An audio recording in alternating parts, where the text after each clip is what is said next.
Hello everybody. In today's video, we're talking about 5 tips to help you get organized in 2025. I'm David Warshaw, president of the Wealth Plan LLC. I'm a certified financial planner in Great Neck, New York. So without further ado, let's dig in. Number 1 is to digitize your life. And what I mean by digitize is basically to put all of the important documents somewhere in the cloud, somewhere where you could retrieve those items on your PC, on an iPad, on your cellular phone, getting everything digitized in the cloud. First thing is obviously the digitizing your financials, right? Your IDs, your passports, investment statements, insurance policies, right? All the really important documents should be stored in the cloud. Now, what are some of the tools that can help you store that? There's OneDrive from Microsoft, Google Drive, Box, Dropbox. These are all excellent tools to leverage. A platform that I really like a lot is called Trustworthy, which was really purpose-built for this, to put your documents online, to help protect loved ones like your children, and to help you if you are caring for aging parents. So digitize your financials is number 1 through these different tools. The second tip is to digitize your home media.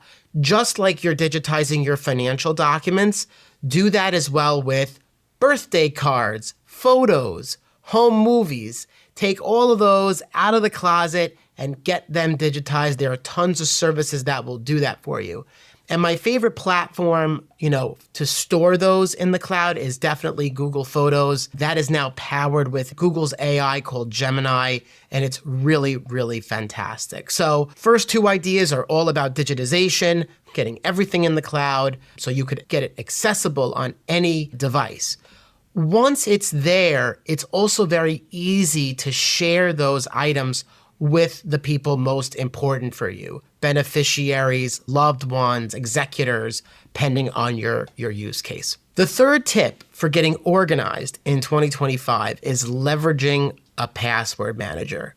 Now, there are many password managers out there. I personally love Keeper Security. Dashlane is another popular password manager. NordPass is another popular password manager. There's a bunch. I personally love Keeper Security. That's the one that I use. The main benefits of using a password manager is that once you're using the password manager, if it's active in your browser, you can fly into websites online because your username and password is stored.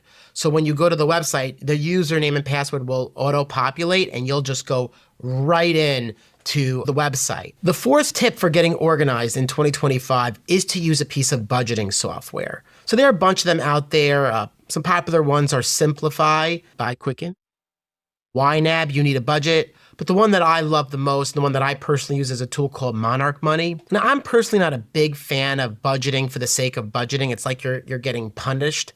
The reason I love, these budgeting softwares like Monarch Money is because it really helps you live your rich life. It's very hard to live the life you want if you just don't know where your money is going to begin with. So it gives you the data to know, hey, where is my money going in the first place? And once you know that, there's no judgment. It's just, okay, well, I actually value spending more money on, vacations or saving up for a nicer car. And I actually see where I could take some money from and reduce my spending in this area. So I want you to live your rich life. I think it's really cool to know what I call to the penny budgeting. So if I said, hey, how much did you spend eating out, in restaurants last month?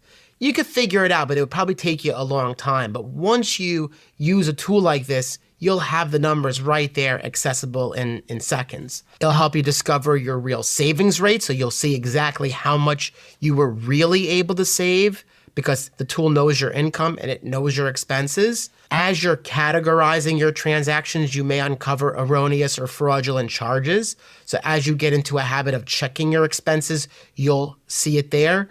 And then when it comes to retirement planning, we actually now know what you're really spending today, so we can, project that into the future when we're building your retirement income plan. And the fifth tip to getting organized in 2025 is to leverage tools like Airtable, Excel, or Monday.com to create what I would call 3 different types of lists. One is an asset list, one is a vendor list, and 3 is an insurance list.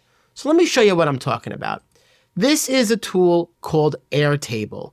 It's basically like a prettier version of Microsoft Excel that you could access online, no downloads required. But if you see here, I created an asset template where you basically would list all your bank accounts, which has your account numbers, where it's held, the valuation as of 12/31 of the prior year, 12/31 of the year before that, your cost basis, contact information. And this way you can build out a list of all your accounts. You could then print out this list and put that in your cloud storage, what we talked about earlier, right? So now there's a written document of where everything is, account number, should God forbid, you get sick or hurt or God forbid pass away, there's something there that your beneficiaries, your spouse can use and they know where everything is and whatnot. So that's an example of an asset list. Here's an insurance list. I built this template for you, but you put all your insurance policies here, right? Your health insurance, property and casualty insurance, right? Your auto, homeowner, life insurance, disability income insurance, long-term care insurance. And the way I built this out is, you have an insurance company, your policy number, the issue date, the benefit, the premium, when the billing happens, your payment method, the frequency, contact information, and any notes. The third one was what I called the vendor list. That's just simple, right? That's just, hey, if you moved tomorrow and your address changed, who needs to be notified? What websites do you need to log into to update your address? And you can make one very simple using a tool like Airtable or Monday.com. If you don't want to use these new tools, Excel is just fine. Hopefully you're feeling more organized now. Check out this video to learn more about protecting yourself against cybersecurity and identity